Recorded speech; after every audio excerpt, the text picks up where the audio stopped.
all about fair change. Transition to net zero will involve a lot of change. To ensure that change is delivered in ways that are well managed and maximize benefit, we have the fair change principles to guide us. Alongside a strong evidence base, this is our formula for effective climate action.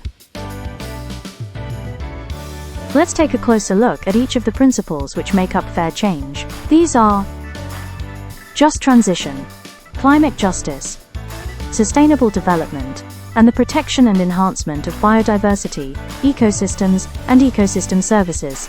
The principle of just transition means reducing our emissions in ways that support environmentally and socially sustainable jobs, support low-carbon investment and infrastructure, creates decent, fair, and high-value work in a way that supports the overall economy, and mitigates, where possible, negative effects on the workforce, contributes to resource-efficient and sustainable economic approaches, which help to address inequality and poverty.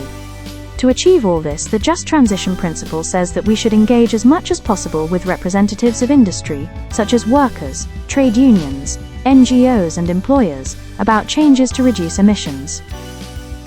Climate justice is the principle of taking action to reduce global emissions, and to adapt to the effects of climate change in ways which help to address inequality, by supporting the people who are most affected by climate change, but who have done the least to cause it and are the least equipped to adapt to its effects.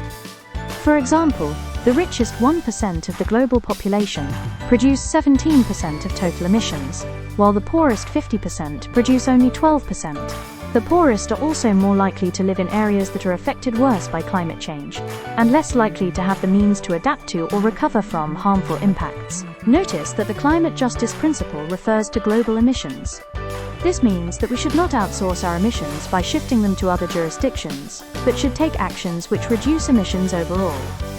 The UN defines sustainable development as development that meets the needs of the present without compromising the ability of future generations to meet their own needs. The Climate Change Act 2021 also refers to the UN Sustainable Development Goals. These are 17 goals covering a range of social, environmental, and economic factors. Humans rely on nature for a wide range of resources and services, such as the pollination of food crops, natural flood defenses, clean water, air, and fertile soil. These are known as ecosystem services. Healthy habitats remove carbon dioxide from the atmosphere and store it. Protecting biodiversity and ecosystems is therefore an essential part of mitigating climate change. The Fair Change Principles encourage and guide us to make environmentally, socially, and economically sustainable decisions.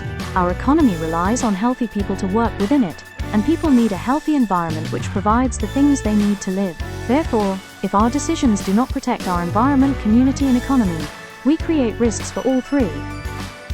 What would transition to net zero look like without fair change? 1980s mine closures in northern England are an example of a poorly managed transition.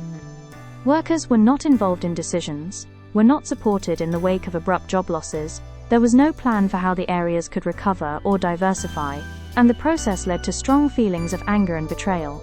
By embedding the fair change principles in our approach to reducing emissions, we hope to avoid mistakes like these, and ensure that the necessary changes are delivered in ways that maximize benefit and minimize harm. Thank you for watching. For more information about the Fair Change Principles, visit www.netzero.im/publicbodies.